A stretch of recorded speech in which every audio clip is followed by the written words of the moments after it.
Samantala, bago yan, pinangunahan ni Pangulong Aquino ang pag-inspeksyon sa Manggahan Residences Phase 1 sa Pasig City. Ayon sa Pangulo, naging posible ang naturang pabahay dahil sa pagsusulong ng tuwid na daan. Dagdag pa ng punong ehekutibo, patunay lamang ito na kung sama-sama, makakamit ang inaasam-asam na pangarap sa buhay. Yan ang tinutukan ng aming kasama si Elena Luna.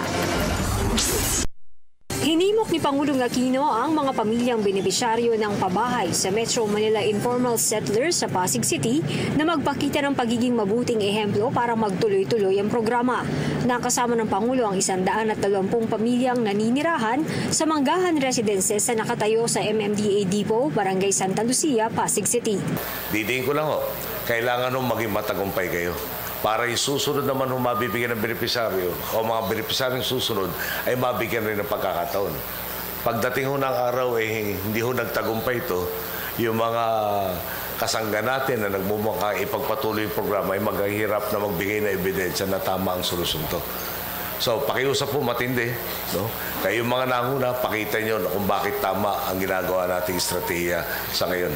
Nasa inyo po ang susi rin natin ang pagkakataon, yung iba pa natin mga kababayan na pareho rin ang pangangailangan. Marso ngayong taon na kumpleto ang Phase 1 ng Manggahan Residences. Ginagawa na ang Phase 2 at 3 nito para naman sa 780 na pamilyang naninirahan sa Manggahan Floodway na makukumpleto sa susunod na taon. Isa sa mga unang residente dito si Madeline Suarez.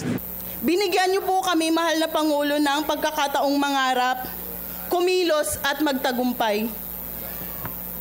Ngayon po ay mayroon na po kaming maayos at disinting tahanan na hindi na po nalalayo sa aming trabaho at nakasanayan. Salamat sa malasakit at pagpapahalaga sa tulad namin sapagkat pinatunayan niyo po sa amin na totoo po kayo sa inyong salita na kami po ang boss niyo. Naalala rin ng Pangulo sa proyektong ito ang pumanaw na si DILG Secretary Jesse Robredo na nagsimula ng reformang ito sa pabahay sa Naga City.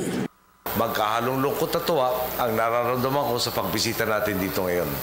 Sa isang banda, nalulungkot ako dahil hindi natin kasama ngayon si Jesse sa pagsasakongkreto ng kanyang adikain. Sa kabilang banda naman, alam kong nasa man siya ngayon, ikatutuwa niyang makitang naabot at inaabot na natin ang ating pangarap para sa mga maralit ng Tagalungsod.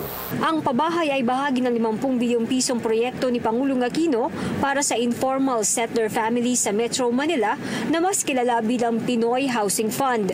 Sila ang mga naninirahan sa danger zones, mga tabi ng ilog, estero at mga daluyan ng tubig. 5 taong ipapatupad ang proyekto na nagsimula taong 2012 na target ng mahigit 104,000 housing units. Para sa Telebisyon ng Bayan, Elena Luna.